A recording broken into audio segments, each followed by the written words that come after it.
आइंदा 26 मई को तकरीब हल्फबर्दारी होना तय हुआ है। लेकिन इससे अहम बात यह है कि कितनी बड़ी होगी मोदी की कैबिना, किसे मिलेगी जगह और किसके साथ लगेगी मायूसी।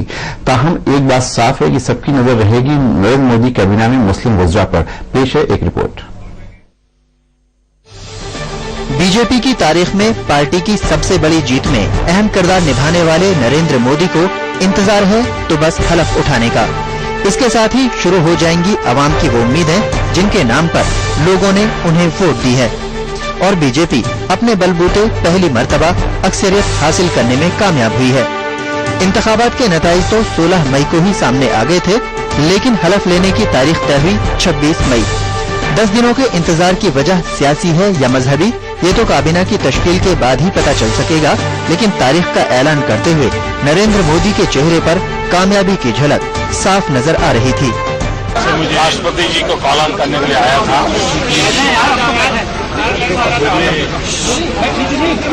राष्ट्रपति जी ने विधिवत रूप से मुझे चिट्ठी दी है। अब मुझे शपथ समारोह के लिए जो हम लोगों ने तय किया है 26 इवनिंग में एट 6 PM यही शपथ समारोह होगा। मोदी काबीना को हतमी शक्ल देना पार्टी के लिए आसान साबित नहीं हो रहा है। एनडीए कुंबे में शामिल जमातों को उनका सही हक देने से पहले पार्टी के अहम लीडरान को मुतमईन करना भी एक बड़ा मसला है। राजनाथ सिंह और नितिन गडकरी में किसे मिलेगी कैबिनेट में जगह और कौन होगा पार्टी सदर, ये तो तय होना है ही। अमृतसर से नवजोत सिंह सिद्धू की जगह अरुण जेटली को तरजीह देने के बाद हुई उनकी बड़ी हार के बाद उनको काबीना में जगह तो मिलेगी ही, लेकिन कलमदान कौन सा होगा, ये भी एक बड़ा सवाल है। वहीं 15वीं लोकसभा के दौरान लोकसभा में हिज़्ब इख्तिलाफ की लीडर रही सुषमा स्वराज, मुरली मनोहर जोशी, वेंकैया नायडू, येदियुरप्पा, पूनम महाजन, रविशंकर प्रसाद, उमा भारती और स्मृति ईरानी जैसे अहम लीडरान में से मोदी किसको तरजीह देंगे और किसके हाथ मायूसी लगेगी, ये 26 मई को ही पता चल सकेगा। लेकिन सबसे बड़ा मसला लाल कृष्ण आडवाणी है। उन्हें स्पीकर बनाया जाएगा या काबीना में जगह मिलेगी, ये भी बड़ा सवाल है, क्योंकि मोदी के पीएम ओहदे की उम्मीदवारी को लेकर नाराज हुए आडवाणी अभी भी बहुत खुश नजर नहीं आ रहे हैं। राष्ट्रीय अध्यक्ष और आज के इस कार्यक्रम के निर्वाचन अधिकारी ने इस सभागृह सेंट्रल हॉल का उल्लेख करते हुए कहा कि हमारे पार्टी द्वारा नामांकित पार्टी के प्रधानमंत्री पद के लिए उनका मैं प्रस्ताव करूं। मैं अभी यहां बैठे बैठे, वैसे अडवाणी जी, मैंने इनके नाम का प्रस्ताव करने के लिए नहीं कहा, मैं निर्वाचन अधिकारी हूं, आपको प्रस्ताव करना है। हाँ, मुझे करना है, लेकिन क्योंकि पार्टी ने पहले ही निर्णय कर लिया है कि कौन हमारे इस सारे चुनाव अभियान के दौरान में जनता के सामने हम किनको अपना नेता बना करके भेजना चाहते हैं, इसीलिए मैं कोई प्रस्ताव करूंगा तो वही करूंगा जो पार्टी का निर्णय है।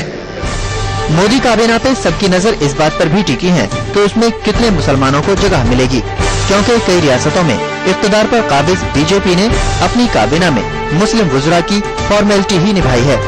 और इस बार तो पूरे एनडीए में मुसलमान के नाम पर सिर्फ एक ही चेहरा है, बिहार से एलजेपी के टिकट पर कामयाब हुए महबूब अली कैसर।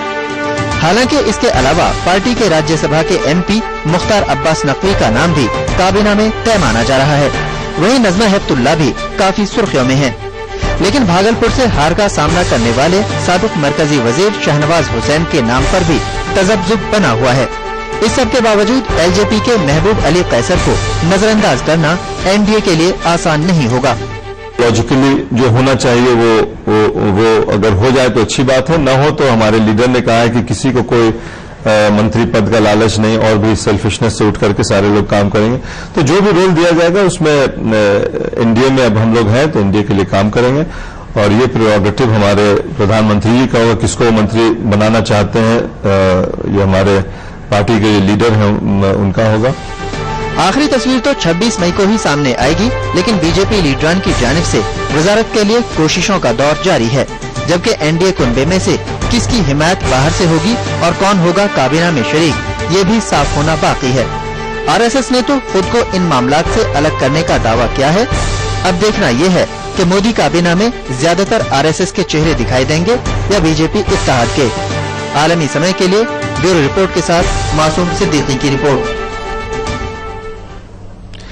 नाज़रीन, आपने ये रिपोर्ट देखी और अभी तक बिल्कुल साफ नहीं है कि कौन लोग कैबिना में होंगे और कौन कैबिना से बाहर होंगे।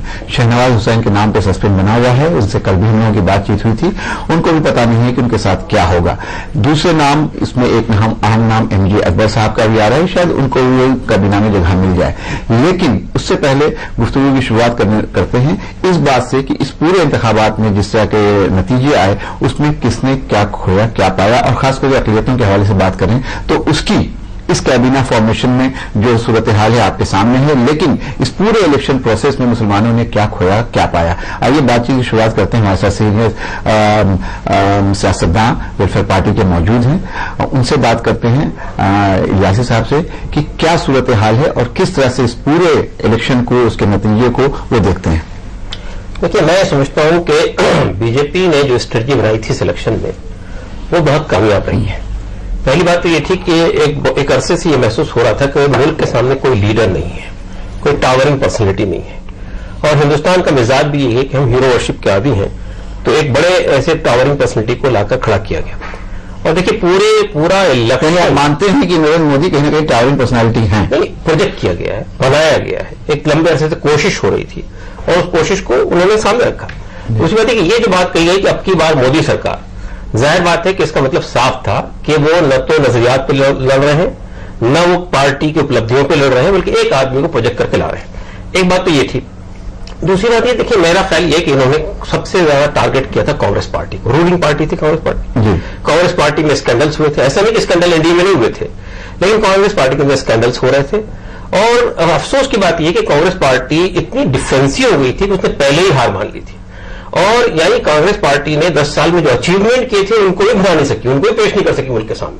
यानी RTI है, RTE है, नरेगा है, फूड सिक्योरिटी बिल है, ये आपका लोकपाल बिल है, ये तमाम चीजें कांग्रेस पार्टी की मैं समझता हूं अचीवमेंट्स है 10 साल के, लेकिन इनको वो पेश नहीं कर सकी। तीसरी बात यह कि कांग्रेस पार्टी का जो सेफ वोट बैंक था, यानी मुसलमान पिछले 5 साल से तो बहुत ज्यादा नाराज चल रहे थे। कई ऐसे इश्यूज थे जो बहुत मामूली से इश्यूज थे, अगर पार्टी चाहती तो ये हल कर देती। रंगनाथ मिश्रा कमीशन की रिपोर्ट सामने पड़ी हुई थी, कम्युनल वायलेंस बिल को जिस तरह टेबल किया हुआ हमारे सामने है। इसी तरह से ये जो बच्चों की गिरफ्तारी का जो मसला था, जिस तरह पार्टी ने रुख इख्तियार किया, जिस तरह हिंदुत्व टेरर को उन्होंने डील किया, ये सब चीजों से अच्छी एक बड़ी कमिटेड कॉन्स्टिट्यूंसी को कांग्रेस पार्टी ने खोया है। तीसरी बात मुझे ये कहनी है कि ये इलेक्शन जो लड़ा गया है, ये इलेक्शन हिंदुत्व के नाम पर नहीं लड़ा गया है। आप देखिए, कहीं भी हिंदुत्व अगर मैनिफेस्टो में जिक्र भी है तो बहुत हल्के अंदाज में है। पूरा इलेक्शन 2 चीजों को बुनियाद पर रखा, गुड गवर्नेंस और आपकी ये बात के डेवलपमेंट, विकास। अब ये और बात है कि विकास पर आप जितना बोलते रहे कि गुजरात में क्या विकास हुआ, उसके लोगों ने आंकड़े पेश किए, लेकिन पूरा मीडिया भी इनके साथ खड़ा हुआ था, पूरा कारपोरेट वर्ल्ड इनके साथ खड़ा हुआ था। मैं तो यही है, लेकिन कारपोरेट वर्ल्ड मीडिया की बात आप लोग करते हैं, अक्सर ये बात होती है जैसा कि लोग कहते हैं कि मीडिया साथ रहा। मीडिया को क्या लेना देना है? आज देखिए मोदी सरकार बन गई, या कारपोरेट को तो कुछ फायदा हो सकता है, मीडिया तो वही दिखाता है जो सामने दिखता है। एक बात हमेशा मीडिया के हवाले से लोग कहते हैं कि मीडिया ने प्रोजेक्ट किया। एक बात समझ लीजिए कि जिस तरह की सूरत हाल थी, अगर 430 सभा कर रहे हैं नरेंद्र मोदी, तो जाहिर सी बात है वो दिन भर में 4 बार दिखेंगे। कोई दूसरा लीडर किसी पार्टी का, किसी जमात का इतनी सभाएं नहीं कर रहा था, इतनी रैली नहीं कर रहा था।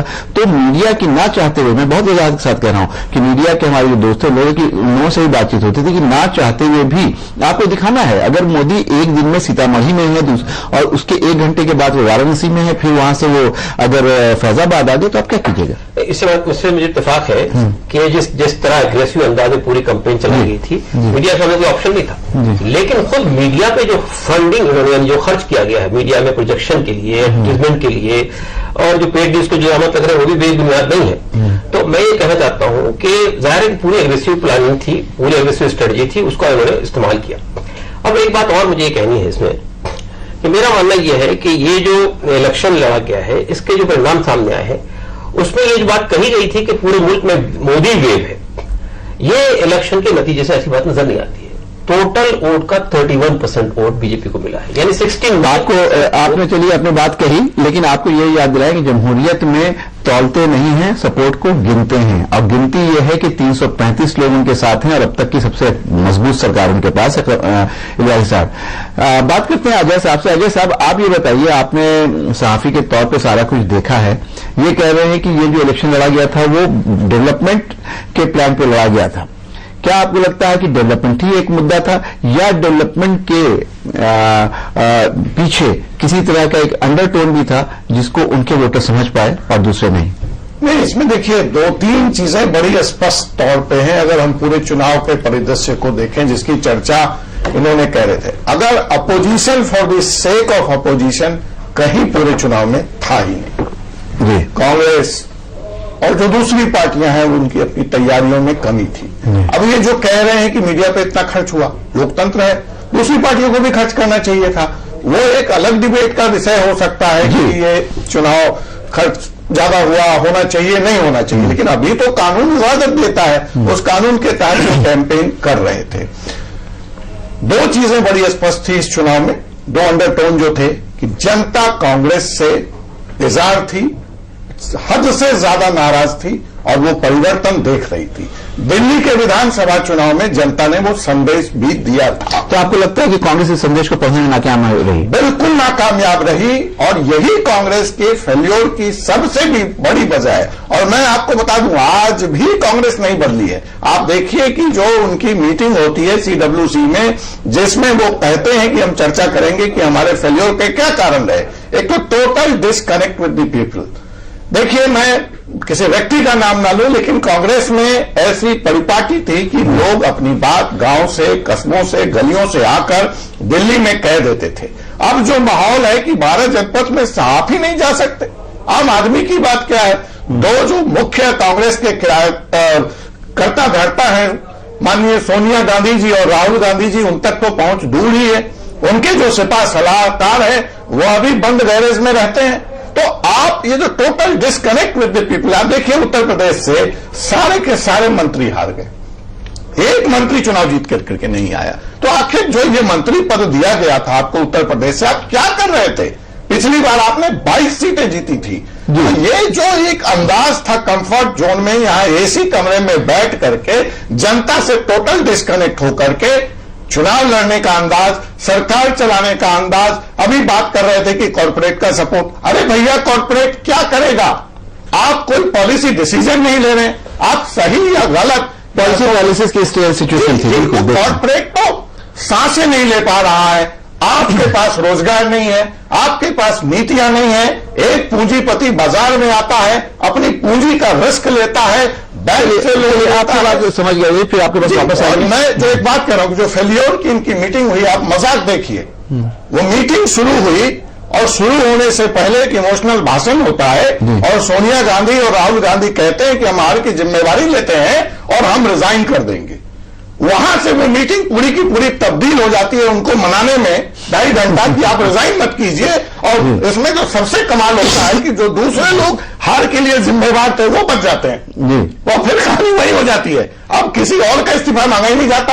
अरे सिर्फ सोनिया और राहुल, ठीक है वो पार्टी के सदर थे, मुखिया थे, लेकिन और भी लोग, जिम्मेदारी ऊपर से नीचे तक बहुत लोगों की है, लेकिन किसी का रिजर्वेशन नहीं हुआ। और फिर एक कमेटी बना दी जाएगी, उस कमेटी ने अपनी रिपोर्ट देनी जो पिछली बार हुआ था, और फिर उस रिपोर्टिंग की समीक्षा सोनिया और राहुल करेंगे। तो इलियास मलिक साहब हमारे साथ हैं। इलियास मलिक साहब से जानना चाहते हैं, बहुत परेशान दिख रहे हैं कि ये जो सूरत हाल हुई है, खास करके आप लोग अक़लियत के हवाले से बात करते हैं, तो एक और बहुत अजीब सी बात हुई है। हिंदुस्तान की तारीख में पहली बार ऐसा हुआ है कि हिंदुस्तान का सबसे बड़ा सूबा उत्तर प्रदेश, जहां के बारे में अजय साहब बोल रहे थे कि वहां के इतने वजीर थे सबके सब हार गए, वहीं एक चीज और हुई है कि उस पूरे इलाके से, पूरे उत्तर प्रदेश से एक भी अक़लियत का बंदा इलेक्शन जीत के नहीं आया। कैसे देखते हैं आप? नहीं, ये तो जो आप कह रहे हैं ये हकीकत है, और जो बीजेपी को इतनी बड़ी कामयाबी हुई है इसकी भी कोई एक वजह नहीं है। इसमें आप लोगों की कितनी नाकामयाबी है? नहीं, नाकामयाबी देखिए ऐसा है कि हम लोगों की नाकामयाबी की बात नहीं है, ये असल में इसको, इस जीत को आप कम्युनिटीज से न जोड़िए।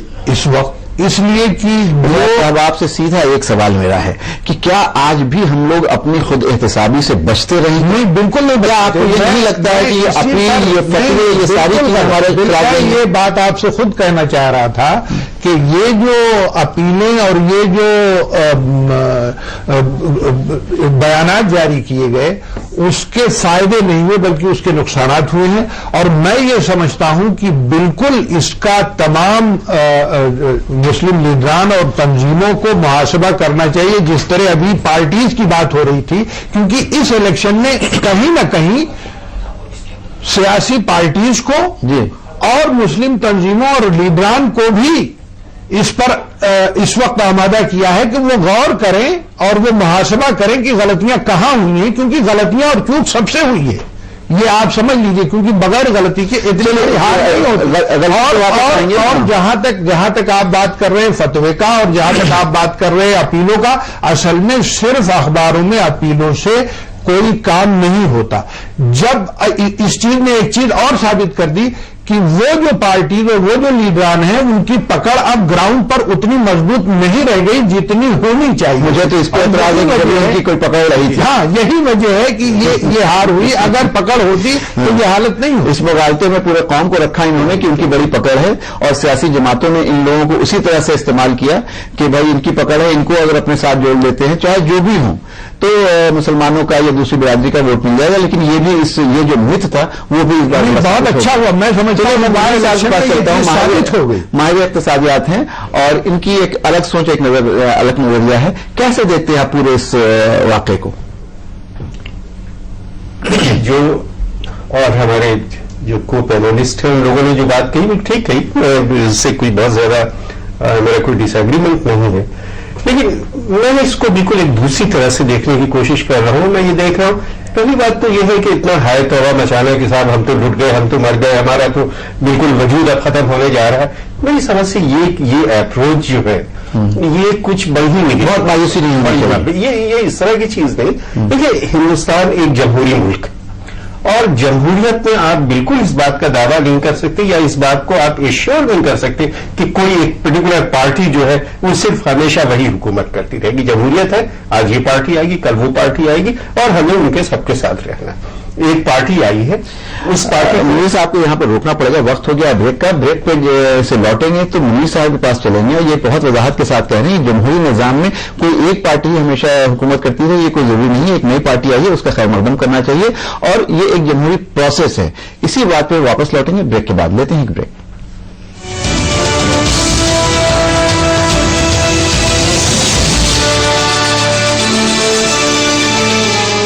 सब्जियां और शुद्ध मसाले, यही तो है टॉप्स अचार की असली पहचान। टॉप्स, इंडिया का नंबर 1 पिकल।